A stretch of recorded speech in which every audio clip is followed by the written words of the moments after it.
I am your host, Adam Chimeo. I'm Aaron C. Schroeder. That is right, and this is the Quack 12 podcast, the most unofficial Oregon Ducks podcast on the web footosphere, a casual pod for casual Ducks. And not only that, let's make sure we get that in the intro byline. This is not gonna be hard work. This is not gonna be hard work for anybody, for you, the listener, right. Certainly not for this host or his co-host and life podcast I'll say partner. This. If you're listening to this in a lazy boy, you're doing it correctly. You're doing it correct. If this is hard for you to listen to, if you're breaking a sweat, if you're listening to this gym, stop. Find a couch. Yeah, get out of here. If there's a couch in your gym, find that couch, take a little nap, pull off your shoes and your socks. Hit the sauna. This is a good one for if you got a little speaker, play it for everyone in the sauna. There you go. They're gonna love it. Hey, make good with the gym staff. Have them pipe it through the big speakers that the whole gym can be listening Absolutely. to. Honestly, get the hell out of the gym. What you doing? Are you on the Ducks team? If the answer is no, get out of the gym. Why are you paying for a gym membership? You should just be walking to and from the grocery store. Absolutely. Aaron, this is also, I don't really understand what you just said, but Aaron, yeah, I love that you just associate working out with walking to the store and getting groceries. Well, because that's me. The grocery store. You go to the grocery store. Yes. Calisthenics. Yes. Done. Yes. Now you've got to carry all this extra weight home. Mm-hmm. There you go. It's I watch these. We have two. CrossFit somehow still exists around here. In Seattle, Washington. And so we have a CrossFit near our house where you watch these people walk through the neighborhood carrying like tires and stuff like that. And it's just like, there's a grocery store right there. Yeah. Just go buy 50 pounds of groceries. You're going to eat it all. It's going to make you feel better. Get you fit. It'll get you fit. And then you're paying $100 for groceries, not $100 for CrossFit. This has been the Quack 12 podcast. We'll see y'all next week. This is okay, but listeners, this is also, remember this. I'm so sorry. This is also this is the only place, as far as I know, in the world in the year 2025 in which the Pac-12, the real Pac-12, the OG Pac-12 still exists and is still thriving. That's right. That is right. So we will have no more tale of all the madness that's happening in college football. Pac-12 still alive and doing well here. Speaking of which, Aaron. There will be no tails. It's doing well right here on Quack 12. Absolutely. Did you know that the Oregon Ducks played their first game of the 2025 season? I did. I knew that, and I watched that. Oh, we're off to a good start. 59-13 against Montana State. Now, we all knew it was likely going to be a game that looked something like this, but after last year against Idaho, and just, you never know, holy cow, this team... Yeah, this team looked real good. Aaron, I went to the game. Yes, you did. I saw you. Not only that, but it was a stripe out. Duck fans in general did really turned out, especially for the students aren't even on campus, I believe, yet. But basically, the whole stands looked filled, essentially, And It was a stripe out in the stands, which we have historically been really bad at. Right. It looked pretty good. I saw a lot of yellow. Yeah. Yeah, and then there'd be like speckles of green. It's supposed to be clear yellow, green stripes.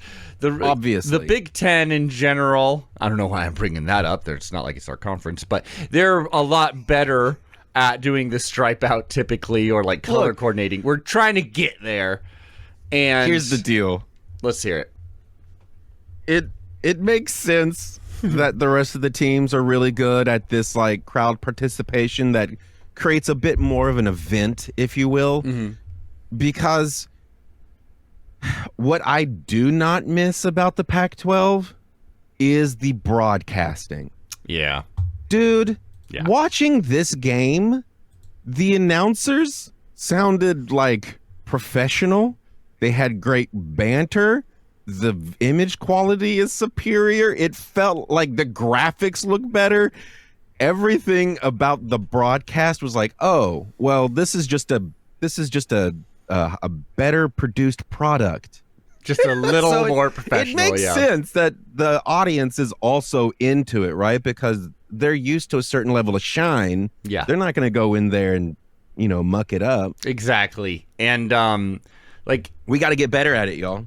Well, We got to show them what Nike money does. It polishes. The way you get better at it too is dedication. And let me tell you how dedicated I was. All right. I got some free tickets thanks to my girlfriend's dad. Thank you, Rich. Not Ditch Rich, not one of our favorite writers who we regularly have. That would be weird if he was your my girlfriend's dad. Since he's younger than me, that would be very strange. No. So I got some tickets, thanks, Rich. And not Rich Brooks either, our old coach, who the field's named after, not him. But so I got these tickets, and I saw that there's a stripe out. And of course, I happened to be in a section where you needed to wear yellow. But you're wearing green. No, I am wearing yellow. Look at right now. Oh, good. Mainly yellow. And I don't look good in yellow. We've been over this, you and I. We've commented on it. And so I don't have a yellow shirt. I got a million green shirts, green duck shirts. I got black duck shirts. I even have a pink duck shirt, I think. But I did not have a yellow duck shirt. I got a tie-dye duck shirt even for the Wisconsin game. I'm ready for that. So, you know what I did? I had an hour and a half for the game. I got out there, and I ran 1 mile to the local Fred Meyer, and I bought these on discount for me and my girlfriend's dad, so we would be the appropriate color. And that's what it takes, listeners. That's what it takes. It takes preparation, both mentally and physically.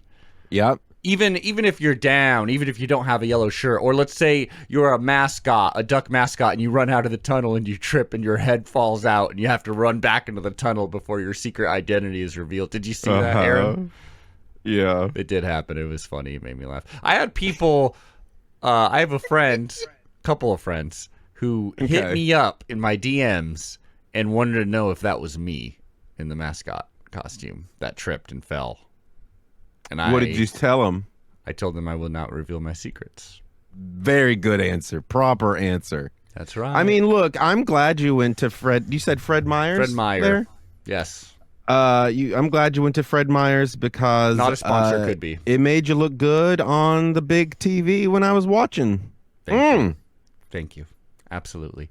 The Ducks looked pretty damn good. And this is the first thing, like, you always hear about the, like the off the bus kind of win you can have for football teams, where it's like, okay, both teams are getting off the bus, let's say. Well, one, I don't know what that means. One wouldn't need to get off the bus because they would be the home team. But basically, sometimes you can win a game just from the get-go when you're looking at both teams on the field and you're like, that team is men and those team are boys. Because before the first snap, it was amazing just looking at Oregon and just being like, they are so much bigger than Montana State. Like, to a man. But there was a moment when they were showing the sidelines and I was just like, there's some guys. Who is it? The tight end is like Kenyon Sadiq. They wouldn't shut up about how he's like 250, can run 70 miles an hour, and can lift A house, they said. Well, we gotta bring up that like touchdown he had, where literally the guy who was like running full speed at him, attempting to tackle him, and like didn't even like stiff arm the guy. It just like hit his arm and he fell off like a Civil War bullet, and then he just ran in for a score. And like I'm telling you, man, like there were like our linebackers were bigger than many of their offensive linemen, is what it looked like. Let me ask you this. Let's hear it. Because it is related. Mm-hmm. I think maybe. You let me know. Because I don't know. You don't know. That's why I'm asking. It's true. And here we are. The question. The Quack 12, yes. the question 12. Yes. So many times, the thing that I thought was beautiful was how our receivers would just kind of magically bounce off tackles and just keep going. Is that also because they just have more weight to them and more strength, so they're just able to push off? It absolutely is. Or is that just Montana State is so abysmal at tackling? I think it is two things. It's week both one. Of those things. We're going against Montana State, which is an FCS team. Sure, they're a powerhouse in the FCS, but literally different. Different playing field. But I also just want. Yeah, go ahead. Sorry. Okay, but and there were a lot of those, and I was thinking that too, and it was like one of those things where it's like, well, against a better team, even against Oklahoma State next week, which we'll talk about a bit here. Some of those will probably be tackles. Yeah, some of those will be tackles. Maybe some of those will be tackles for a loss. But at the same time, we got like it is. That does happen against better teams too. Like I don't know who can tackle Kenyon Sadiq. He was because you have to start thinking. Okay, this is obviously them being bad at tackling. Whenever the last play of the game is the first play to give the Ducks negative yardage. Yeah. And that's like with some backups. And it's like, okay, so these guys just are bad at defense, and they have one guy on offense. Yeah. And my heart goes out to him because he played ferociously. He was damn good. I believe who you're talking about is Taco Dowler. Mm-hmm. He was damn good. He that one-arm catch. He was working. Catch, he's out there working. He knows what he's up against. He ended up. That's why I want to say kudos to Montana State, because I think they knew this was not a game they were going to win, but they played like they were trying to prove something. Absolutely. And that's awesome. And like last year, I believe, they went to the FCS championship, and so they've lost so many of their best players. And it's a rebuilding year for them. Taco Dowler. The quarterback used to be at Stanford? I believe so. And they could probably use him because, oh my God, Stanford looked like hot garbage in week 0 against Hawaii. Taco Dowler was damn good. 12 receptions for 107 yards. But we also got a fumble from him. Yeah. And he's also probably worse for wear after that game because he did stop playing because he was hobbling. Yeah. Like, dude, you gotta know when to hold him. Know when to hold him. Yeah. Know when to get away. Know when to hurt. Is that your favorite Kenny Rogers song? Because I know what mine is. I bet you I know what yours is, too. I'm not super deep on his catalog, but I know there's some early stuff that's like kind of psychedelic. I'll sing you one right now. Possibly used in Big Lebowski. Just walked in to see what condition my condition is in. That was in Big Lebowski, I think. Yeah. Oh, yeah. What condition my condition is in. He's so much better. My grandma, super fan of Kenny Rogers. Super fan of Kenny Rogers, which, by the way, I've been meaning to you dropped this last week, and I think you've told me this. This was off air, and I think you told me this years ago, but I forgot about it, so it was new to me. Aaron, can you tell me Kenny Rogers chicken? No. Can you tell me one fun story about working with Willie Nelson for many years? Oh, hilarious. Right. You forgot that. I forgot that you worked with Willie Nelson. You want one story? Yeah. Did you ever smoke weed with Willie Nelson? Just give me a Of yes course or no. I did. Awesome. Of course. Never in the studio because I was working, Mm-hmm. but on tour, yeah. That's pretty cool. Because there's different rules for tour that when the show is done, well, smoking is always on the table. There's different rules for fun etc. Nice. One fun I would story. have kept that roach. You know what I mean? Oh, That sure. doobie. I would have kept it. You know what's funny? I don't want to get into his shit, actually. Sounds good. But so here's a story. There was one show where, I would record the shows and then hand them off. And they would be sold at merchandise. Mm. But he liked to have a copy after every show. Sure.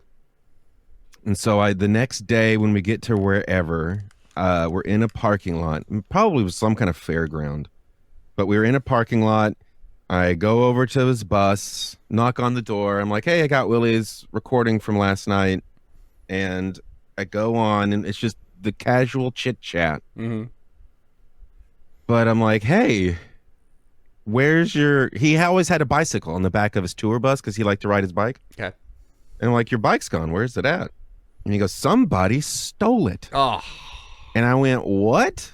And he goes, yeah, man. Had they just asked, I'd given it to them. Oh, that's And I always Willie. thought that was a really beautiful That's story. Willie for you. I love it. But to be honest, my favorite person on the tour to hang out with is Paul English. No idea who that is. He's the drummer. He's been there since day one. The OG band is him and Willie. And forever it was just him playing snare drum. Man, that's so a he would sweet tell life. me stories about, the beginning whenever they were ripping and riding through Texas, doing like kind of gospel-y type stuff and, getting into the outlaw country mindset, if you will. That is beautiful. Hey, he's rad. He's like one of the raddest dudes ever in the whole world. I heard that you were almost one of the highwaymen. No. Okay. They offered me the gig. I had to turn it down because they wanted me to sing all the songs just by myself. And I went, guys, I can't take that away from You're me. like, that's not the appeal of the group, actually. It's the fact that you're I was a like, super look, group. Johnny I'm fine Cash is singing here. Bob's parts because we all know Bob has yeah. a tough time remembering the lyrics. Anyways, back to the game. 59-13. Dante Moore had truly just couldn't have written it up any better. 18-23, 213 yards, 3 touchdowns. Also looked pretty dang good running the ball when he needed to. Had some good legs on him. Good enough. Like, Kind of scary. yeah, I was I don't willing want to take a hit that I was like, you shouldn't be willing to take that hit, bro. No. Not in this game. Yeah, not like, yeah. No. I hated that as well. And speaking of rushing, goddamn everyone ran this ball. Everyone ran this ball very well, to the point where like some people were really flipping out because the big storyline was Mekhi Hughes.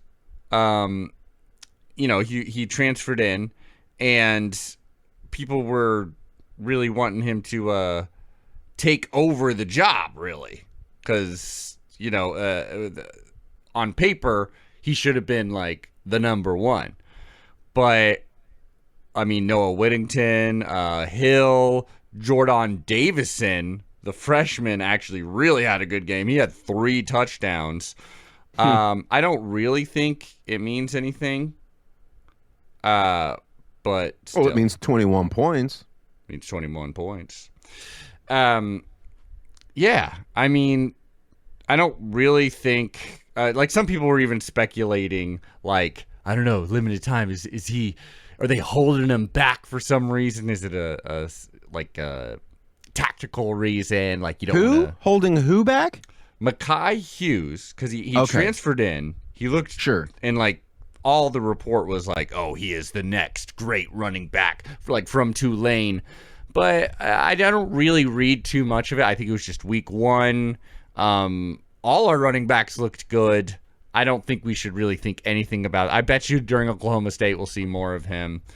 But, yeah, I mean, my main takeaway is, wow, our offense looked like they were really gelled together. Even when something really happened, I believe it was like some kind of, Dan Lanning doesn't really like to talk about injuries like at all. But like period. All, yeah. But left guard Emmanuel Pregers, as I call him. I'm the only one that calls him that. He did get out of the game. Prego. He did get out of the game due to an injury pretty quickly. Sure. But from all accounts, he got accosted by the duck. He did? I didn't see that.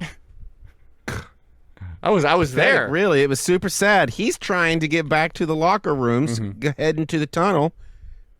Friggin' duck shows up and just whops him. That's funny. Go look at it. With the head or with the head on? Or had his head on. Okay. But his wasn't screwed on, apparently. Clearly. Yeah, so apparently he was a little hobbled, but like still was in full uniform. He's fine. Yeah, I think it was just totally due to... And also, again, it was kind of interesting because we had that injury to Matthew Bedford in week one, or before week one last season, and we jumbled around the offensive line, and it kind of threw us really out of whack, clearly, and made it a game against Idaho. Well, this time that same thing happened really early in the game, like we're not even planning for it, and it seemed to have absolutely no effect. The offensive line was fine. So gelled together. Yeah. I mean, we had like one penalty. I mean, overall, I think we had like 3, but 2 of those were like pretty late in the game. Like, I mean, so and I have to say, that probably has a lot to do as well with Steiner, bro, fucking, Stein. Minimizing the playbook. Yeah. So there's a little bit less to have to think about, and you just grind those points perfectly. Yeah. We'll see. I mean, if it'll be interesting to eventually have Hithloday on the show, because if, we're in like, let's say after the Penn State game or something like that, if it's like, oh yeah, no, this offensive line is absolutely great behind these 3 transfers, which, maybe that's one of the reasons why it's like, oh, one of the transfers was out and then we replaced them with more of a sure hand, and that's why the gel, it was so gelled together. Probably not, though. I wonder if this will be like a data point where Hippolyte can go like, oh, no, if you just get really talented people, then are not a disaster of a program, then sometimes you can just gel really quick. Again, it's against Montana State, so who knows? Right. We got to talk about, too, like, it's funny, so much of the talking points that people repeat over and over and over and over about Oregon for this season was like, yeah, we'll see how Dante Moore goes. We haven't, he sat out all last season. We haven't seen him be a true starter at Oregon yet. So we'll see. Looked like Troy Aikman to me. Dude, looked like a Joe Montana to me. He looked like Marcus Mariota to me, honessly. Like, they said that out loud too on the broadcast. It was hard not to see it. It was amazing. And then, but otherwise, people were talking about like, and this receiving core. Like a lot, we don't know. We love that tight end. We had we love Gennaro Sadiq, even though he had a couple drop passes. There is something to improve there. Otherwise, he was like damn perfect. But I think he was just getting into the player's head. He's just. It's called toying. It's like what a cat does. Yeah. It toys with you a little bit before it murders you. It's like, I'll purposely drop these 2 yes, passes. Exactly. That'll help. I live on 3rd and long. Yeah. But overall, receiving core looked dang good. It was all over the place, especially when you got old hands like Gary Bryant Jr. has been with the program, transferred from USC, but has been with us for like, I think this is like 3rd season. Got injured last year, but it's like y'all forgot about him.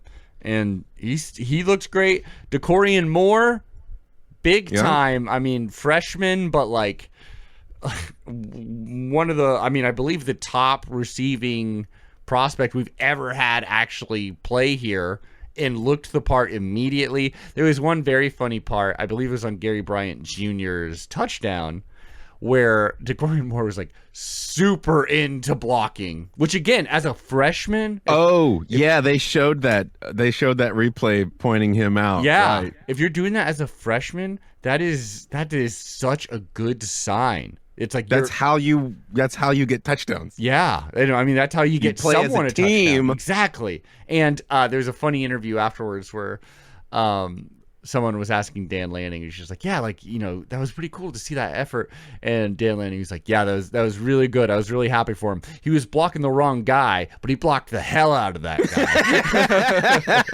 guy. Is that for real? Yeah. That's awesome. Which is a lot. Freshmen be freshmen, baby. Yeah, there's a lot of this game where it's like, we're not perfect, or like, you know, we're like 98% there, but there actually is enough little room where it's like, hey, good things we can practice on. Yeah. End of the day, it's what Marshawn Lynch always said. You hit them, and you hit them, and you hit them, because they're gonna remember it. So that freshman is building exactly. You're gonna remember whenever I'm on the field against you. Yeah, and then I mean, he only got one. Who's this catch. Johnny Longlegs young guy we got? I don't know. I didn't watch the broadcast. I was there, so some of these things I don't know. Johnny Longlegs, is that a receiving guy? Yeah, he's a wide receiver, mayhaps. He's got really long arms, is what they kept talking about. He had one reception, maybe, and it possibly was a touchdown as well. I bet you. I mean, it could be Kyler Casper. I bet he's our tall That's guy. it. Yep. One reception for 40 yards. That was just very so fun you to see. know. Yeah. He's now known as Johnny Longlegs. Johnny Longlegs. I love it. I've seen the movie Longlegs. Is that about him? It'd be weird if it was. Well, it's kind of, sort of, but it's also like if you've ever seen Casper. Oh, it's the combo of those two. Longlegs meets Casper. Those two movies cross-hatched. It's like Freddy versus Jason, but it's Longlegs versus Casper. That's the crossover I want. And I loved that too. Austin Novosad connected with him on one of the deep passes. Dude. Yeah. And then I gotta say, yeah, so that was nice to see. Like, it was spreading out. Like, we actually do have pretty decent depth. And if DeCorian Moore and Kenyon Sadiq really show up, or maybe even like Gary Bryant Jr., if those three show up, then it's like, no, the top end talent is there too. Like, and remind me, Novosad is how you say his name? I believe so. Austin Novosad. He's our backup quarterback, right? Backup quarterback. We also saw quite a few quarterbacks though, including, you gotta love this, Luke Moga had that big time run. Like, he's fast as hell. And Aaron, I loved Jeremiah McClellan. He's a young receiver we had. He only had like one catch for I think like 13 yards. But the thing I truly loved, you know, he's a freshman, is that he got two, not one, but two blocked punts. Our special teams was amazing. That's right. Two. That's amazing. Watching this game with the special teams, it only made me really believe that my overall prediction for the season is probably gonna come true. Which is what? We win a national championship? I forgot. No, which is that we set a record for the most return touchdowns on special teams. Hey, we got pretty close too a couple of times. And I mean, there's going to be key teams that we play where blocking a punt and having it be on their 10 is going to come in real handy. Yes. I think the special teams was killing it. You know, like you barely even had to think of them like in the like kicking game. So that's what you want to see. Not that we like ever punted, but yeah, 59-13. Also, we got to shout out, defense was killing it, but like DJU, Uyangalele, 2 sacks. I just want to see that sack count rise and rise and rise, because that's how, like, if you get someone who's like terrorizing a quarterback and then our quarterback's killing it and then at least like one standout pass receiver, I mean, that's how you get people actually talking about this team rallying us to maybe getting like a number 1 ranking. Though I don't even care about the rankings, man. Well, it seems like it doesn't make any sense at all to me because I'm sitting here going, why is Texas number 1, Ohio State 4, and us 7? I mean, we can let's get into some of these re-quacks of what happened in this last week of football. Yeah, because it was very clear that, I mean, it's always this case, but they don't know anything about these teams, not really, until we actually see them on the field, and that there is nothing more meaningless than the basically preseason rankings. It means you know what it's designed for. I almost guarantee you this is why they do it the way they do it. Let's hear it. Vegas. Oh yeah. 100%. And for like TV contracts, it's so you can get like, number 1 Texas versus number Yep. number 3 We're gonna Ohio pay a State. little bit extra to the NCAA to boost up our number ranking so Daddy CBS is happier with his content. So Daddy Fox can sleep well at night. Yeah. So like Texas. Stepmommy ESPN has been bad, and we need to make sure Daddy's happy. Exactly. Little baby TBS is getting in the game, and oh boy, they can barely walk. Don't even get me started on Uncle Turner Broadcasting sucks. Don't get me started on Uncle Big Ten Network and what he's up to. Dude, I'm telling you, it looks better than Pac-12. Oh yeah, that's all I care about. Yeah, absolutely.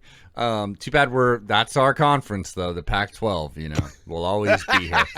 To start things off, of just like I got like so many of these ranked games and how meaningless they are. Like Ohio State versus Texas. Sure, like this. Sometimes it's a low-scoring game, and it's just because these teams are really good. But I think it's very clear that Texas was. I mean, this is not a controversial take. Way overrated as the number 1 team in the country, and it was purely because the quarterback's last name is Manning. Like, that is the only reason. He scored 1 touchdown, kind of looked like garbage. As soon as I heard the quarterback name and all the praise he was getting, I was like, well, that's paid for. Yeah, he was that ain't real. He was the Heisman contender. Like, he was so stupid. That being said, Ohio State's D does look really scary, and I am afraid to possibly play them in a championship game. I hope we don't. Oh, we'll beat them. We'll beat them. We always do, except for the 10 times we've lost to them. So that was, clearly a case of maybe overranking one team a bit too much. We also had like Clemson, LSU. I mean, sure, LSU, both these teams don't look bad. They're both very talented, but like Clemson at number 4 was not very wise. Boise State got humiliated 34-7. Like, Boise State was ranked number 25, but 34-7 by South Florida. There's plenty of these teams. It doesn't make any sense. Did South Florida hire 12 Florida men? What's going on down there? I have no idea. Yeah, like it's just all this to say, I kind of love where the Ducks are at right now, because being ranked, I believe, as of this recording, I think we're ranked number 7. It's like we're still totally in range of getting like number 1 seed, which is only a curse. And people all week have not been talking about us because, understandably, we weren't playing against very good competition.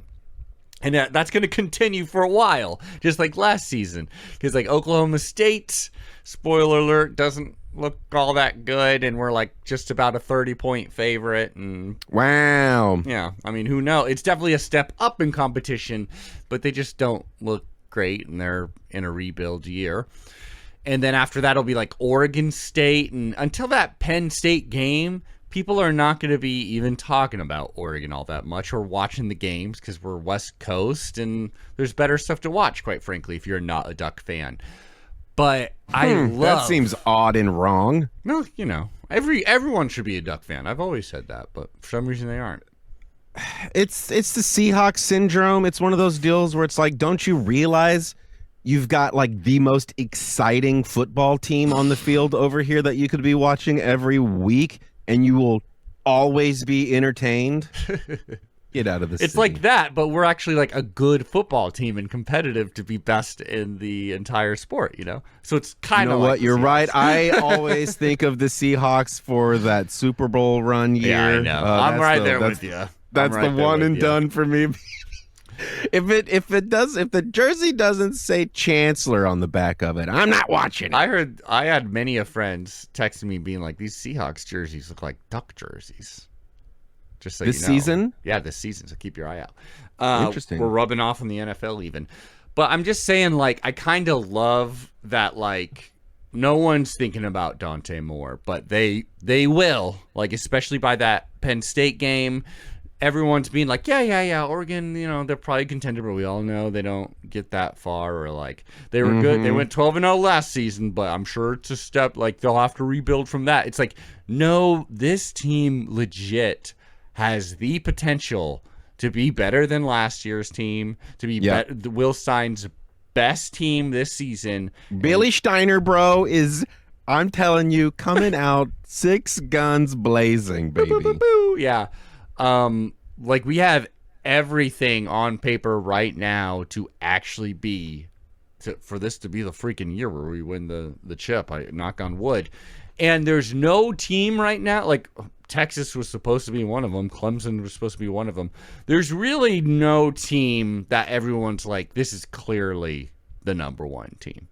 Like Ohio State scored 14 points. Yeah, it was against Texas, but they scored 14 points at home. Penn State, like us, they just haven't played anyone. They did look good against Nevada, but it's the whole world's ours for the taking. Well, what's funny, it's funny because we really haven't been seen as like a unmovable object or immovable. Wrong object. word. We haven't looked like serious competition until after the first season under Lanning. And then people started being like, oh, whoa. They're kind of tough now, actually. What's up with that? So we haven't trained them yet to be like, no, we're going to we're going to hurt you. Yeah. Give us 2 more years, and everybody's going to be like, geez, we have to do the Ducks. I definitely we have think to get our that defense, muscle memory. Like Dan Lanning has, it seems like we finally have, again, this is week 1 against nobodies, but we've finally gotten to the point where this appears to be, this is what Dan Lanning wanted his defense to be. It is fast. It is big. It is similar to what he had at Georgia, and it is very exciting. And yeah, if you combine that with like a Will Stein sure offense, then I'm getting pretty hyped here, buddy. I'm getting pretty hyped. So, opening of the game, announcers are having their little chit chat, talking the 1s and 2s of the whole thing, the X's and O's, if you will. And they were both hyped up on the fact that they agreed it's just a matter of time until Dan Lanning wins a national championship with the Oregon Ducks. It's just a written fact. It's gonna happen. Win. I certainly hope dope. so. I certainly hope so. Maybe it's this. We got to do it before old Phil Knight dies. Let's be real. Here's what I'm concerned about. I think Billy Steiner, bro, is going to have himself one heck of a coaching season. Okay. And I think at the end of this season, especially when we end at the very tip top, he is going to go full on head coach bid. I think he wants. Well, it scares me because when you've got the world's greatest general, you don't want him to also become a dictator. You're loving You want to Will remain Stein. dictator and keep that general as a great general. Well, think about it like this, though. When I think of these offensive coordinators as Dan Lanning's children. And like Kenny Dillingham, when he went on his own, like, I love Arizona State. You do? I absolutely love Arizona State. I love what he's doing to them. They're like ranked. They're like near a top 10 team, and they were a crater when he got there. Like, and that's like a team that he like played for that he loves. So I love rooting for Kenny Dillingham. I'll probably love rooting for Will Stein if he goes somewhere else. Same with maybe Tosh Lupoi or DC will go too. Who knows? Yeah. As long as we get the chip, I don't care where they go. Like, I may not care about college football if we win a championship, man. Now, but what you're saying is the rankings do matter sometimes. Oh, yeah. Well, at the end of the year, certainly. Does it matter that Arizona State became ranked when they used to be the crater? Probably, I think it's pretty cool. The same logic. I think it's certainly, like, pretty cool that, like, they even have any expectations. And it's because last year they, like, sneaky went to the playoffs and nearly, like, got further into the playoff. Like, should have beaten Texas.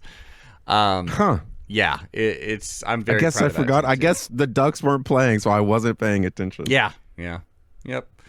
So we've got Oklahoma State coming up next. Oh boy, Aaron, they're not very good. You were mentioning that. They're really step not very up, good. But okay. Let me ask you this: Is it a step up in competition, or is it like a step to the left where it's equally bad, just different, and so it might be, it's like learning a two-step. It takes a little bit. Because both teams are kind of rebuilding. Montana State was rebuilding because they were so good at their level that all their players, whether because they were just like veteran players and it was time for them to be done with college football, or because NFL aspirations or whatever, many of their players left. Oklahoma State under Mike Gundy. First of all, what are your thoughts on the state of Oklahoma as a Texan? Well, it is inferior. That's for sure. Okay. What's your thought on Stillwater?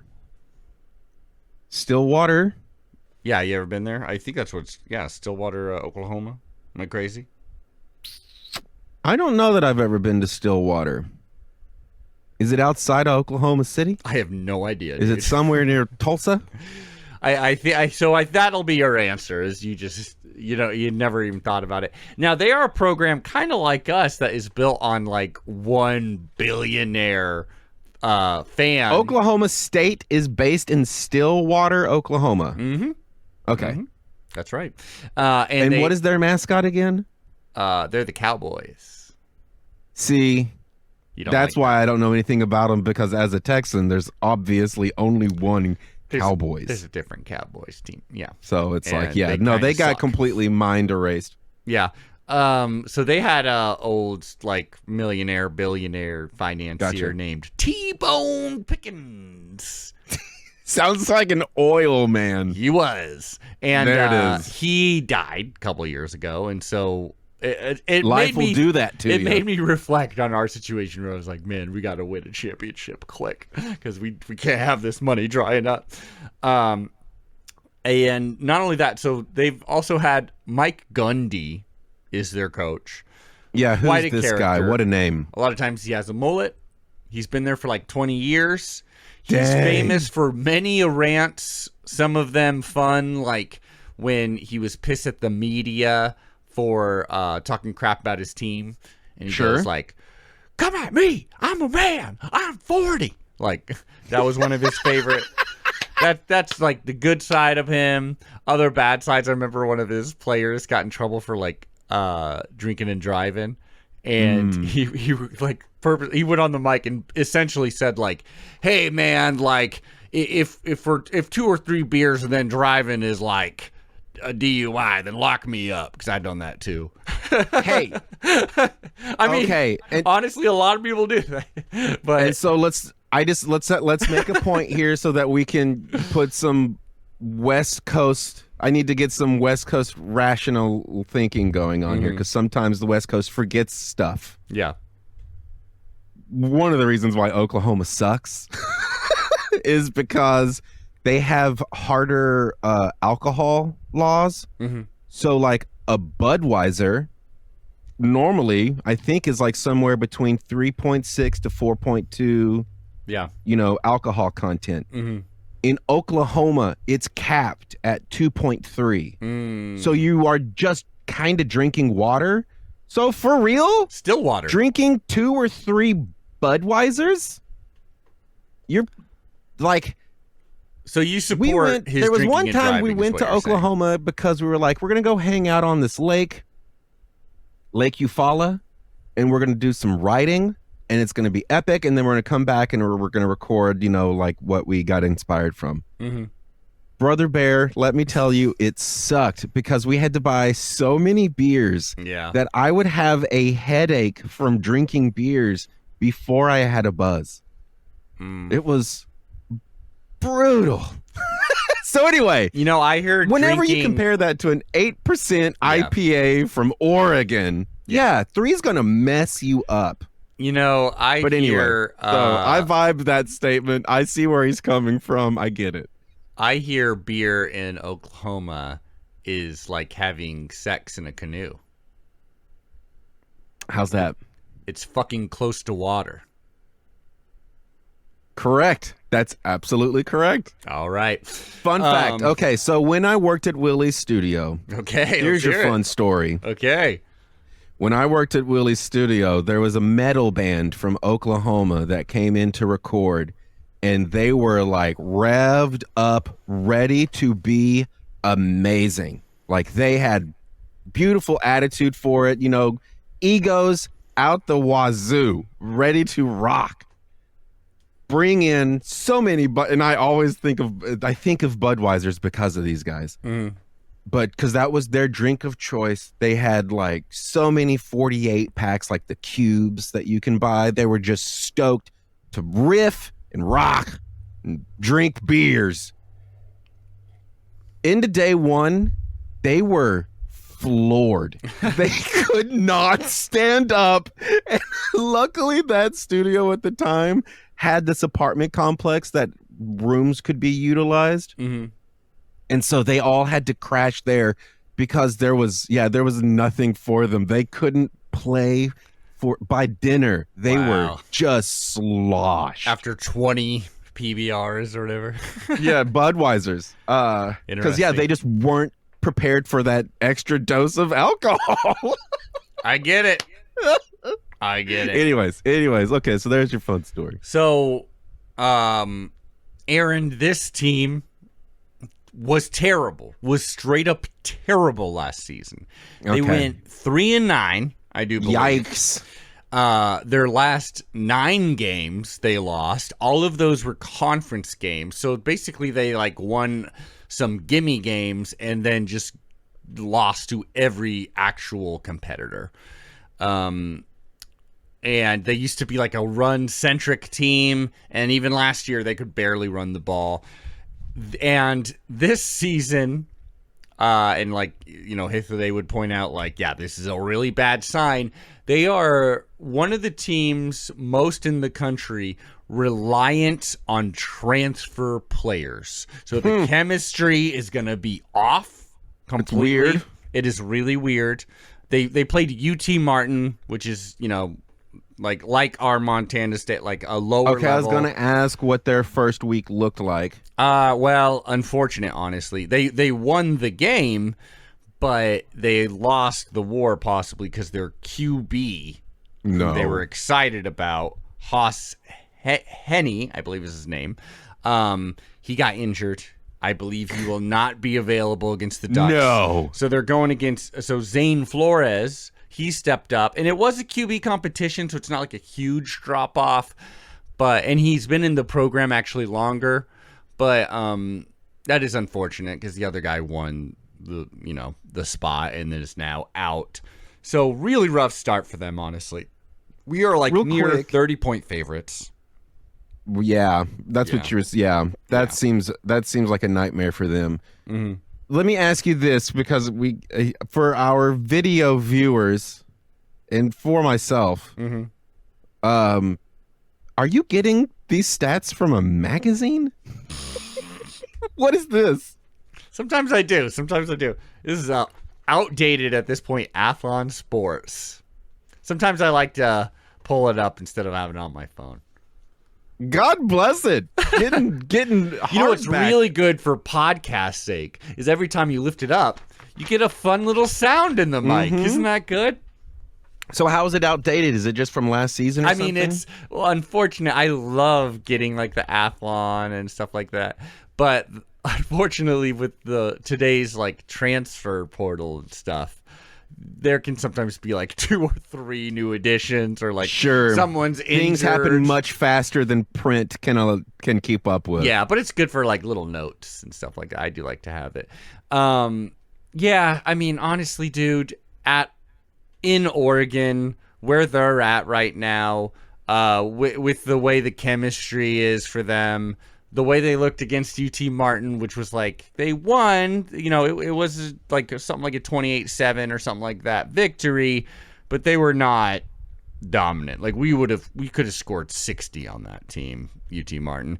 So I think it's at a point where it's like if this is a competitive game, then that is only a bad sign for the Oregon Ducks. Like we messed up or something. We should absolutely dominate them. They were terrible at defense last season.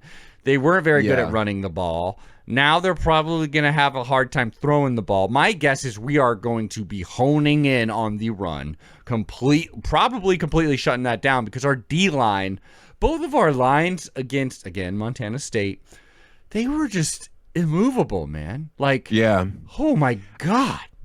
I bet it's a low scoring affair, but that's only because we realize we're going to be able to shut them down so much. We don't need to be working extra hard, to look like, the shiniest pony on the block. Yeah. I mean, you honestly hope Dante Moore goes out there, gets 3 touchdown passes. Let's hit 28 points and call this thing, and put this thing to bed, Yeah. Get like Novosad out there, get some backups, and literally drop 28 on them. Let them have 3. Finish out the second half. I legit think this could get like very blowout-y, which is cool because now it would be against a step up in competition and be like, all right, and more people will somewhat be noticing this game. Like no one has high hopes for Oklahoma State, and like no one's going to be shocked that we destroyed this team. But it's a team that people actually pay more attention to as opposed to Montana State. So, yeah. I think it's just funny, right? Because it just shows the kind of society we live in, really. The main thing people think about is, oh, well, you lost in the first round of the playoffs. And it's like, well, yeah, but we were 12-0, and then we won the division championship, and it's our first season there. Yeah. And we showed up to a new house and said, my house now. Yeah. And we lost What are you forgetting? We live on your block, asshole. We lost to the national champions, and we beat them earlier in the season. Like, pretty great. Somehow the national champions weren't ranked number 1. I know. Coming into the season. They lost a lot of talent too, which I'm very happy about. Like they have forget that they are taking off-season stuff into account. And they have a freshman QB over at Ohio State, I do believe. So just saying. His last name's freshman QBs will surprise you sometimes. Honestly, Penn State's, like we're saying, like Penn State's people are saying they're going to be the big actual like us, Penn State, obviously Ohio State. Those are the real contenders in this conference right now. And Penn State gave us a run for our money in that Big Ten championship game. Like, that was pretty intense. Also, and we got to play there, so it's going to be a freshman quarterback will also take hits and rebound a little bit quicker because his bones are still loose. Yeah, he's still loose. And he hasn't been trained to fear being pummeled. Yeah. I'm very excited for against this Oklahoma State game. I think we will just absolutely destroy that. It's one of those things where you just hope it's a quick lead in the beginning, put in some backups, no injuries. That's what we want. Right. That's exactly the game plan, dude. And if we lose, we absolutely riot. Drop points, cool off, don't get hurt. Yeah. What was also kind of fun about this first week game that the broadcast was able to, pipe in, because they have those microphones with the tunnel thing so they can be on the field. They were giving a lot of you were hearing a lot of on-field talk chatter, and especially starting in the second half after plays, you would start hearing the linemen being like, plays over, like making sure everybody cools down fast. Nice. Like, hey, stop they blew the whistle, stop acting, don't get hurt. You know what I mean? Like, it was we cool. played like, a pretty respectful game. Like, there wasn't a lot of trash talk, but also like into like not pulling punches, like hitting hard, but then when the whistle was done, being done. And not only that, clean, dude. Just the lack of penalties, that was kind of the thing I was most excited about. There was one play where I believe he's a freshman on the defense. He got a tackle and he kind of stood over the guy after he got the tackle and got a little lippy. But then immediately one of our other bigger boys, who you could tell is probably a veteran player, comes over and is just like, okay. That's enough. You did it. Yeah. You did it. Cool him off. Just that one time I was like, dude, because what I will not tolerate is whenever you are clearly the dominant team and you allow cockiness to cost you 15 yards. Yeah. Dude, I will in that week makes 0, me so mad. Stanford versus Hawaii. In Hawaii, they played Arizona like last week, and Arizona just dismantled them. So it shows that Hawaii's not like, I think they're rebuilding. I think they're doing good. I mean, it's been a long process of rebuilding. I really like Hawaii. Hawaii's not been great since we've been doing this show, let's be real. They're getting better, though, and they beat Stanford. It came down to the field. I mean, we talked about this. It came down to that Japanese kicker who learned field goals on YouTube, how to kick field goals on YouTube. Right, our main character for the movie. Yeah, they beat Stanford, and one of the big reasons why is because right before the half, they were driving down the field, a Stanford player, and he's going to Stanford, things are looking good for him right now. He got a big sack. It would have been a huge play, and then he celebrated a bit too much, and they're like, throw the flag. All right, Hawaii gets the first down now, and then they went and scored, and that was a close game, so it freaking blew it for them. So, yeah, I think the discipline, because, last season, we're a young team, but so many of these players, sure, we're not returning a lot of starters, which, by the way, Oklahoma State, I believe they're returning 3 starters. Yeah, dude. And they're not world beater starters even. So yeah, those expectations. But we're not returning a ton of starters, but there were still a lot of people that played on this 12-0 team last season, and they know what it takes. And Dan Lanning obviously is so good with that mentality, as you can see in the hype up videos, the cinema masterpieces that we produce every week, in which it shows him he always has a speech, a very thematic speech. Come on, brother. There's a writing team making sure he sounds I don't think so. This is why. Okay. Because he always seems, and it always shows these, because this is them sitting in the classroom. He's got a presentation, and it's not it's just motivation things. It's not tactical reasons, but it's really funny because I feel like they're always so centered around something he likes. It'd be Die Hard or something like that, and something Pokemon. Yeah, clearly, the other day for this one, it was all about ante up. You always got to ante up. You got to watch out for the folds. You got to know when to do this. Got to do that. And it's just well, he loves gambling, so I'm sure he was literally just I'm going to write something about gambling. You can see his personal interests, and I do love that. But Aaron, we got some games to talk about here. Okay. And I want us to pick, obviously, the true conference, our true conference, which is the OG Pac-12, the only Pac-12.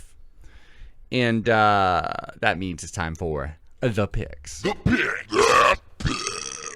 But first, a quick break. But first, a quick break. Take a lap, Aaron. Take a lap. I'll see you right back. Quack, quack. And we are back on Quack. Oh, we're back. That is right. Aaron, we got plenty of games to pick from. Great. So let's get into it. Pac-12 did pretty well overall. That's why we're the greatest conference and we'll never go away. Aaron, until we win a national championship. Until we win a national championship, and then we'll never see you again. And then you'll never hear from us again. All right, so okay, let's hit me up. Start it off with, of course, I can no longer just look up the conference because technically it doesn't exist anymore. Just pull out that old book you got. Okay, here we go. So let me tell you, Oregon State, we had a Pac-12, an early conference game, if you will. Oregon State played Cal, and this was interesting. Let me give you a little backstory here. Cal, and Cal's not one where media is talking about them very often, but because of their quarterback, who, drum roll please, Jaron Kawe Sagapolutele. I want to say that's his name. I'm going for it. I'm trying my best here. Jaron Kawe. That's all you can do. Very good. Practice makes perfect. He actually was committed to the Ducks and then ended up going to Cal. And power to him. That's intriguing. Yeah. I know. I think that's a fun move as opposed to a team more showing up and sitting on a bench for sure for a year. Well, and I think he was just even the bench is pretty stacked, and we know Dante Moore is the starter. There's no way we weren't going to start him this season, even though there was a quote unquote QB competition. He goes and he plays Cal, and he became the immediate starter, and immediately. There were probably not even that many people watching this game, but the highlights afterwards and stuff, and if you just watch him, they were like, holy cow, this guy could be literally the best quarterback in the country right now. And he's like, holy cow. Yeah, holy cow. And we gotta take a big grain of salt that he was playing Oregon State they suck. Brother, tell me that Oregon State got their first loss. Oh, yes. Big time. Oh, yes, I'm telling you, they're going to have a shit season, dude. Yeah, it was 34-15. Not only was it a bad beat, but, they looked pretty incompetent. Trent Bray, their coach, was not making great decisions, honestly. And this QB wasn't getting a lot of help from his pass catchers, but the passes he were throwing were just dear Lord, he's a freshman. He could be a number one pick in his future. It was pretty dang good. I watched a lot of this game. So Oregon State, they lost. They looked pretty goddamn awful. They will be playing against Fresno State. Fresno State, they lost 31-7 against Kansas. I was about to say they're traditionally also bad. Well, traditionally bad. Every once in a while they punch above their weight. I've seen some fun teams from them, but yeah, no, I agree, not the best. They will be playing against each other. This is what I remember about Fresno. Yeah, Fresno State is that team that will all of a sudden just beat someone who's very good. And it's what was up with that game? They're that perfect storm team that you should always dread when you get later into the season because Well, and Kalen DeBoer, that was Kalen DeBoer's old stomping grounds. He did a really good job there. Got him the Washington job, and then he got the Alabama job, and he may be fired because they're crazy there, and they lost to Florida State week 1. Again, over-ranking teams just because it's it's Alabama. And it's okay. Was it Cal whose coach used to work for us? Yes, and was very nearly our coach. Right. He's been there forever, Justin Wilcox. But now he's the one who got in trouble, right? No, I don't think so. No. Oh, who was that? Well, there was our... It's a California coach, right? I'm trying to remember who you... our old DC Levitt back in the day just got in trouble. That's it. So it's okay. He That's was trying to be our coach. He was no. He was trying to be our head coach too. That's why it was between him and Cristobal kind of. And I'm very glad he wasn't because he seems like a crazy dude. Because this is not the first time so that's not the head coach of Cal. Yeah, no. Justin Wilcox is okay. very mild mannered, very good guy. Maybe. So I have to pick between Cal or Fresno State. This will be on the CW network, too. So in between episodes of Gilmore Girls or whatever. In Seventh Heaven. Oregon State and Fresno State will play. Will Oregon State get their first win, or what do you think? I don't know. Will Joey kiss Dawson? Yes. I love it. I think they're going to lose. I definitely think they're going to lose. So Cal's going to lose. I think Oregon State will lose. Stop calling it Cal. It's Fresno State. Okay, I thought I was picking Fresno State versus Cal. No, Oregon. I was saying what happened in the games before. Oregon I got State you. versus Okay. Fresno State. So this is Oregon State versus Fresno State. Mm-hmm. I think Oregon State will lose. I also think they will lose. Dope. I think they will lose a lot of games this season, and it's going to be tough for them that after this they got to play the Ducks. Here we go. Oh boy. Colorado. Okay, Colorado went against Georgia Tech last week. I watched this game. Obviously, Colorado now it's like, okay, so they don't have Travis Hunter. They didn't have Shadur Sanders. That kind of was their team. They don't even have Shiloh Sanders. Mm-hmm. And they were like a crazy just pass game team. And suddenly Deion's like, okay, we're going to try to be a running team. Started off really strong for them. They forced 3 turnovers in, I think, the first quarter or something like that, really early against Georgia Tech, and still managed to lose. So that's unfortunate. It was very competitive, but yeah, they lost that game. And not only that, but they lost it in kind of embarrassing fashion because they had a chance to at least like tie in the last like minute and a half, and terrible clock management. They wasted so much time. Deion walks away in this game with 2 timeouts in his pocket. You never want that. When you had a chance to like, tie or win, and the time expires and you had 2 timeouts in your pocket, like that. We've got. Whew. Meanwhile, Dan Lanning's over here, tooting timeouts before the half just to use them up. Yeah, exactly. Like it's insane. It's insane. Interesting. They're going against Delaware. I forget Delaware's a state, and I forget Delaware is a team. So I'll just. Is this team from Providence?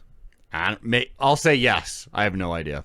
Oh, we got to know that because it makes a big hill of a difference. All right. Well, they're playing at Colorado. I'll tell you that much. They're the Blue Hens. They won their last game 35-17. Who are you going with? I think Colorado will probably win this. Colorado's going to win this game. Absolutely. Okay. There's no way they're not winning this game. Let's keep it going. Old Deion is maybe in for a really rough season.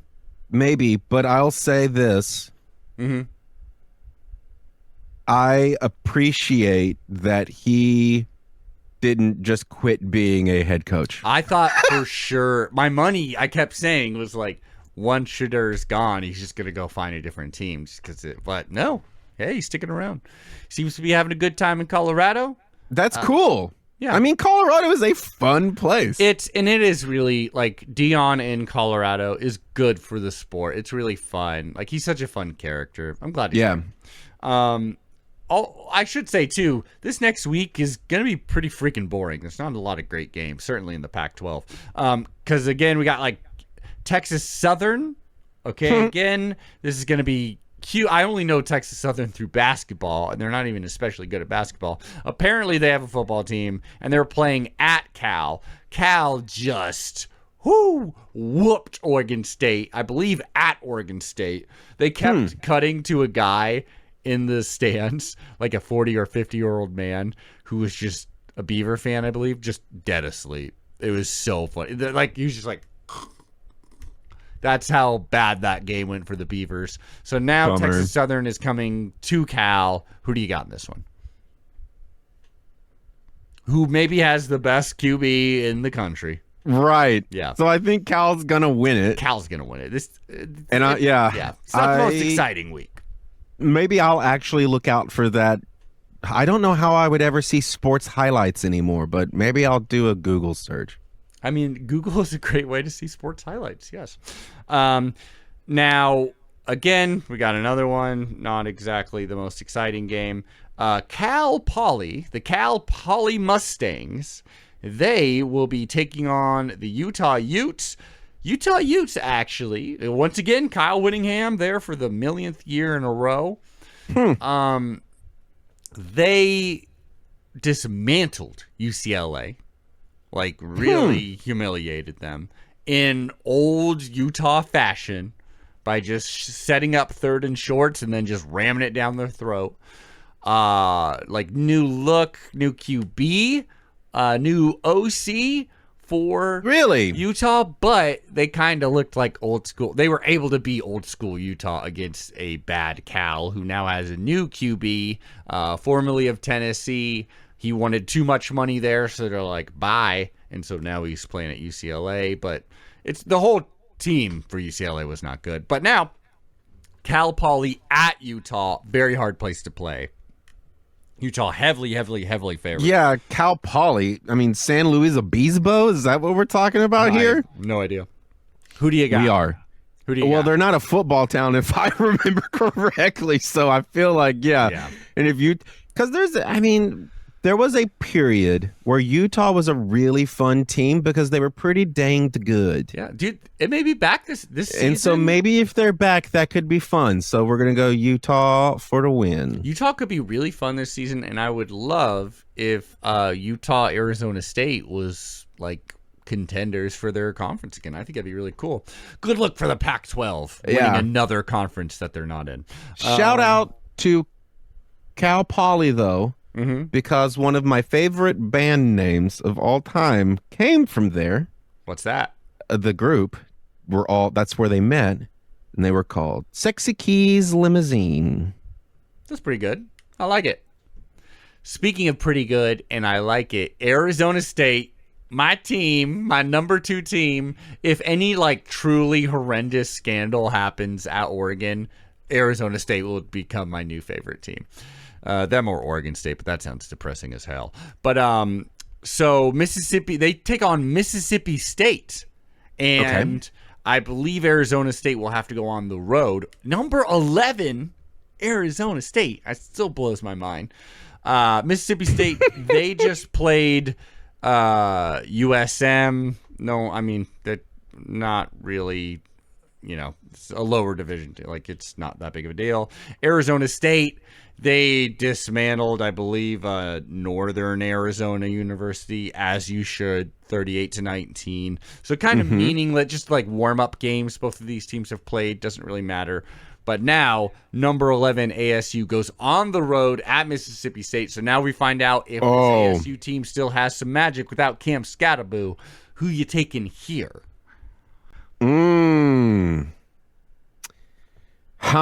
Arizona State. This is much at Mississippi State. Yeah. It seems like I don't think they got their legs like that yet. Are they taking a bus or are they flying to the game? I hope they're not such an impoverished program that they're taking a bus. I think they're flying. Okay. Well, that does change it a little bit, but not by much. I don't think they're going to win. It's going to be Mississippi State with this one, Bob. Aaron, I'm kind of with you. I feel like that number 11 is going to be doing something really bad for ASU. Mississippi State's not especially good, but something about this game, I feel it in my bones. I don't know. I feel like Mississippi State's got it. I hate to say it, but I'm going with you. Are we keeping track of this? Unfortunately, I forgot to get my pen and paper, so I will have to re-listen to this later, which really sucks for me. Yeah. I don't like this podcast. I don't like listening to it. Right. Well, what's also interesting is because right before we started taping, I feel like I remember you going, "Oh, I should have gotten my pad." Yeah, I did say that. I did say that exact thing. And then when you took that bathroom break, I was looking around the office. I'm like, I'm in an office. I'm sure I got something. I don't. My pen's not really working. So, yeah. Dang. USC. If only there was like a digital contraption. I know. That didn't require physical need. I know. Okay. All right. USC, they played nobodies, and they beat them by like 60 points, last week. They're continuing to play nobody. I literally have to click on the team to even know what it's called. Georgia Southern, the Georgia Southern Eagles. I'm sure they're like freaking 50-point favorites. This is at USC. I don't think USC's all, we'll see what kind of team they are, but I'll just tell you, Aaron, they're going to win this game. I would love it if they didn't, but they're going to win this game. So I'm going with USC. What about you? Yep. Yeah. Again, this is a pretty bad week 2 slate, I gotta say. I will say it's good, though, for you, because all you have to remember is that it seems like we're agreeing on every single game. Yeah, so whatever it is you think is going to happen is what we both said. I know. I'll re-listen to it to make sure, but, I mean, they're pretty easy picks to remember. Yeah, so far, we're right on line with each other. Now, this is an interesting one. I think you'll like this. UCLA, who looked pretty bad, against the UNLV Rebels, University of Las Vegas Rebels, who have been on the up and up lately. They have not been playing good competition. Like, they played against Idaho State and barely beat them. Well, they beat them 38-31, and they've already played 2 games, which is kind of crazy. Not many teams in the country have done that. They played against Sam Houston State, and they beat them. So now they're 2-0, 38-21. So really low-level competition, but they are undefeated. And they're going against UCLA. Maybe some more, Somehow this team has already gotten to play 2 games before everyone else, huh? Yeah, basically, yeah. So this is, and crazy enough, UCLA is traveling to Las Vegas to play this one. So who do you got? I think UCLA is going to win this game. Dang it, so do I, Aaron. Dang it! I mean, it's it's that kind of week. I hope there's some chaos, not in Eugene, but I hope there's some chaos this season, or this week. Then again, Aaron, I'm sorry, but Arizona just dismantled Hawaii, who beat Stanford. So they're at least a little good. Weber State, who is very, very low level, they will be taking on Arizona at Tucson. Weber State lost 45-10 against JMU, which is So they're really bad. JMU sounds like they would be a really great speaker company. That's true. Like JMU speakers. Car audio, of course. Yes. We're going to go with Arizona. At Arizona, they're winning. Okay, now finally we're getting into some good stuff here. Finally. Good stuff. San Diego State at Wazoo. At Wazoo, usually a pretty tough place to play. San Diego State has a lot of aspirations right now, like high aspirations. They just beat, it was like Stony Brook, which I only know is a really bad basketball team, and so their football team is Stony Brook. Yeah, there's some kind of historical situation with Stony Brook. We played them. I forget. We played them at some point, either our women's team or our men's basketball team. Yeah, it was easy. And San Diego State, the Aztecs, also found it very easy because they beat them 42-0. And now they take on Wazoo.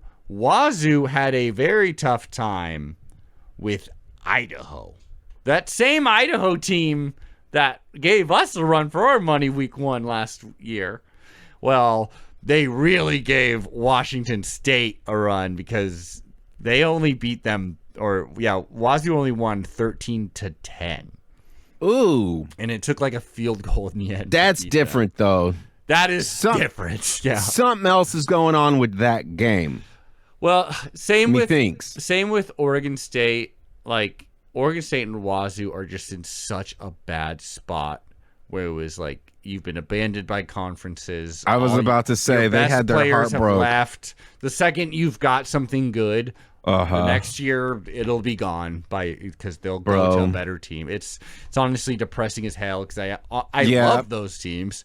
Yeah, but at the same time, you know, when a good bud gets the heart broke, and it's like a year of just laying into it. It's like, brother, you gotta move on at a certain point. Yeah, it's like I'm gonna open up these window curtains. I'm sorry, Wazoo, Oregon State, but I can't keep rooting for you if you're just gonna wallow in this misery. Like, bro, you need to take a shower. And get a job, sir. Yeah. Yes, get a job. So, sir. I mean, but there's still some magic in the Palouse, Aaron. I mean, Pullman will still have people there. What do you think? San Diego State at Wazoo. Is the home field advantage enough? Yeah. I mean, obviously, Wazoo should be the favorite here. They should win it, but no. I don't think they are the favorite either, yeah. Are you kidding me? No, dude, like Wazoo's down. Well, okay, well then, so yeah, I mean, I am going San Diego. I don't know why, but I am. I mean, they're favored. They should be a good team this season. On the other hand, I'm just gonna, like, contrary to what is smart, I'm just gonna go with like. I mean, they scored 13 points against Idaho, dude. They are bad, but I'm gonna hope and pray that this game is just crazy. It's a late game. It is in the Palouse. Fun. Win or lose, the Cougs booze, and I think Washington State will somehow win. As long as the Quack 12 thrives, so does After Dark games. There you go. That'll be great. I think I'm wrong. I think I'm definitely going to be wrong, but I want to pick. It's my pick. It's fun. And I want it now. Now we've also got another bad team here. Stanford at BYU. That is right. They're going to Provo, Utah. Something I hope I never have to do. Unless it's to say hi to podcast friend Adam Browd. But I mean, he's a good guy. Every coin has two sides. And that's all I'm going to say about what you can get into in Utah. And so Stanford lost to Hawaii. They look pretty garbagey, quite frankly. That was in week 0. So then they got week 1 off. And now they're ready to play. They are ready to play. They got a week in, BYU, week off. I'll tell you this. Against a team that, like, I think we scored, like, this is like a couple of years ago, the most points we've ever scored. Portland State. They're never been great. Like, you know, they have to buy beer to get free beer for the crowd to come see their games. But BYU, you got to give them credit, beat them 69-0. And I like BYU. Okay. We're going to go with BYU. Yeah. Because also, there's a new. Have you seen this? There's a BYU comedy show that is on YouTube, maybe, and it's like sketch comedy. It has a very Upright Citizens Brigade feel to it, but like clean, I imagine, right? A lot cleaner. The clips I saw, I never made notice of it being clean and or dirty. It was just very funny If it's in good Provo, setups. Utah. But, honestly, I do think specific because, we got our friend Adam Browd lives deep in Mormon country, and he is a hysterical comedian. Go check it out. Comedy Church. Really funny, and I think there's a lot of there's a surprising good improv scene in Utah and such. Because the only reason why they showed up for me in the YouTubes is because they had Will Forte on the show. Oh dang, I love Will Forte. So it's sketches with him, and it's these guys are good. I actually saw some of that. I think I saw some of that too. I love Will Forte. I think BYU because on my Roku TV they're always randomly hitting up hey, BYU TV, and eventually that's a thing. Yeah, and they got pretty good programming actually. It does. That's what I'm saying. Yeah. I looked at their YouTube channel. I was like, not bad. Good wholesome entertainment for the whole family. Sure. Brought it's the new CW. Yeah, basically. And let's get into this last or second to last, the penultimate pick, if you will. Washington at home, they almost had the quintessential week 1 head scratcher Washington loss like they used to have against Montana and California back in the day. I'm telling you, bro, there's just not a lot of hype for this team on the streets around here. I never hear anybody talking about it. It's going to be a nightmare year, I think. Well, dude, they're not looking that good. I think the thing that they're hanging their hat on is Jonah Coleman, their running back, who once you try to tackle him will always get 7 more yards. He is a very good running back. Mm-hmm. And they've got a young QB, Jamal Williams, who does seem to, he's got some talent. Though when they were playing against Colorado State in week 1, the second the announcers were and the best thing he does, he never turns over the ball. He's a sure thing. He's really smart, doesn't cough up the ball. As they were saying that, he was talking to a receiver, not paying attention. They hike the ball, it hits him, he turns over the ball. And Colorado State was having a lot of success running against this team, which was their problem last year, is that they weren't very good at stopping the run. But Washington did pull out. I'm sure it was closer than they were comfortable with against Colorado State. But they did get that week 1 win, and now they will play against UC Davis, a UC Davis team that they've played one game, 31-24 against the Utah Tech Trailblazers. So, this is a lower level. Utah Tech? Washington should beat this team. They should have beaten Montana years ago when they lost, but Washington's probably winning this game, unfortunately. Hopefully it's somewhat humiliatingly close, but I'm going with Washington, yeah. Here's what I think. I think Washington's going to have a slow burn year. Okay. So even though they will probably win this game, I'm going to say they're going to win this game, they're going to win this game by 3 points. Whew. That'd be bad for them. It could be 6-3. Okay. You wouldn't surprise me if you told me that was the score in a week. But I think they'll start to look a little better as the season progresses. And because of that, I think because we're going to win the national championship, yes, old Billy Steiner bro is going to take a bid to come here to Washington. Head coach. Yeah, I think he's going to come head coach Huskies next year because obviously that's what they're going to need is a guy who's very good at offense. Because Judd Fisher's I'm just going to go as OC or as the head coach. Head coach. Interesting. And then we will have the rivalry I have always predicted should be the one in that other conference known as the Big Ten, I think. Big Ten, yes. And that'll be a different rivalry over there, never to be discussed here. Don't know why you're bringing that conference up, but okay. Right. Yeah, Washington's going to win this game. Now, Aaron, we only got one left. Oregon. Oh, shikeys. Oklahoma State.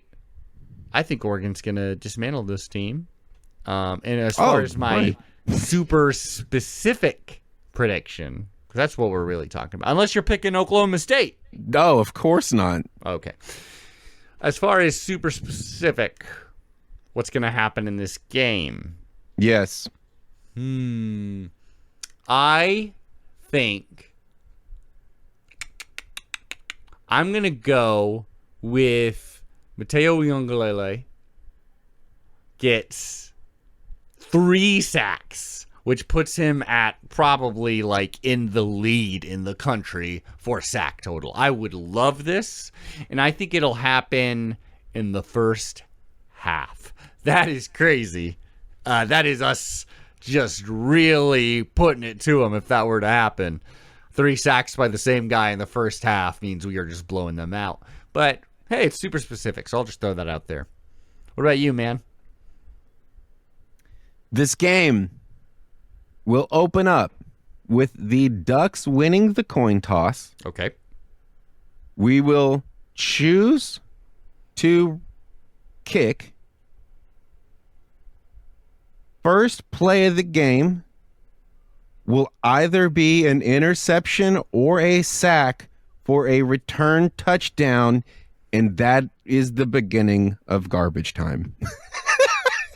I love it. If all those happens, then we can say you win Pick'em like already. Like you've already won Wouldn't the that challenge. be amazing? That would be if all yeah. those things happened. That'd be so. It would be like in The Water Boy when she predicts exactly. Oh, yeah, how you the brought game- this up last when week. she's like, yeah. "Oh, interesting. How did you get to that score?"